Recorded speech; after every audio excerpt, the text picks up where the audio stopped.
Hello. कसे आहात सर्व? मस्त आहात ना?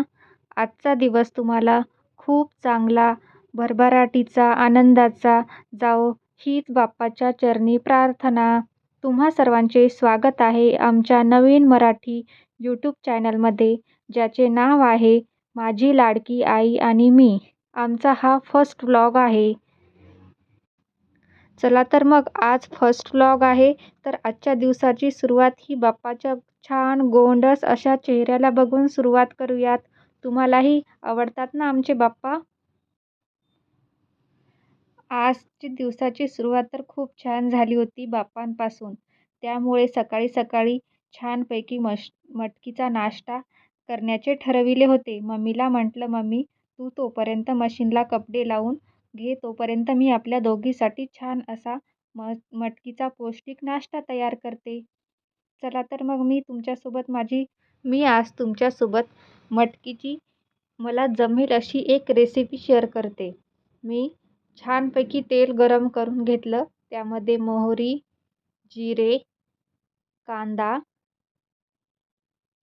लाल रंग येईपर्यंत परतून घेतला.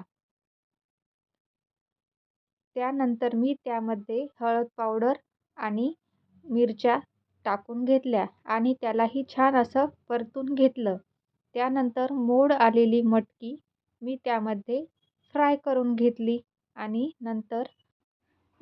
त्यानंतर मी त्यामध्ये थोडीशी हळद ॲड केली आणि थोडासा आपला किचन किंग मसालाही ॲड केला. त्यामुळे मटकीला टेस्ट तर खूप भारी आली होती. त्यानंतर मी त्याला 5 ते 6 मिनिटांसाठी झाकण ठेवून छानपैकी वाफ काढून घेतली. एवढी टेस्टी मटकी झाली होती ना, मम्मीलाही खूप आवडली होती. चला तर मग आम्ही दोघीजणी आता छानपैकी मटकीचा नाश्ता करतो. तोपर्यंत तुम्ही व्हिडिओला पूर्ण बघा, स्किप करू नका. आता छानपैकी मम्मीनं या ठिकाणी करडीची भाजीसुद्धा करून घेतली होती. त्यानंतर लगेचच किचन आवरण्यासाठी मम्मीची तयारी सुरू झाली होती.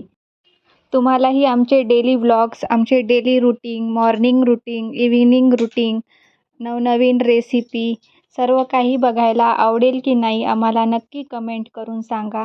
हा तर आमचा फर्स्ट व्लॉग आहे, त्यामुळे नेमके काय बोलायचे असते हेही माहीत नाही. पण जसे जसे आपले कॉन्टॅक्ट होत जातील, तुम्ही आमच्या व्हिडिओला सपोर्ट करसाल, तशा प्रकारे आम्ही तुम्हाला आमचे सर्व काही डेली रूटीन तुमच्याशी शेअर करू. त्यामुळे जर तुम्हाला आमचा हा व्हिडिओ आवडत असेल तर चॅनलला लाईक, शेअर, सबस्क्राईब करायला विसरू नका. आता मम्मीची सर्व काही घाई सुरू होती. ती किचन साफ करायच्या तयारीला लागलेली होती. तिने सर्व काही भांडे स्वच्छ धुवून घेतले होते.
मग काय इव्हिनिंग टाईम झाला आणि चहाची तलफ लागली. मग छानपैकी गरमागरम कडक असा आले घालून चहा बनविला आणि आणि मम्मीची संध्याकाळची देवपूजेची वेळ झाली. मम्मीने लगेचच तुळशीला आणि आपल्या उंबरठ्यावरती छानपैकी असा दिवा लावून पूजा करून घेतली. बघा तुम्हीही पुढे.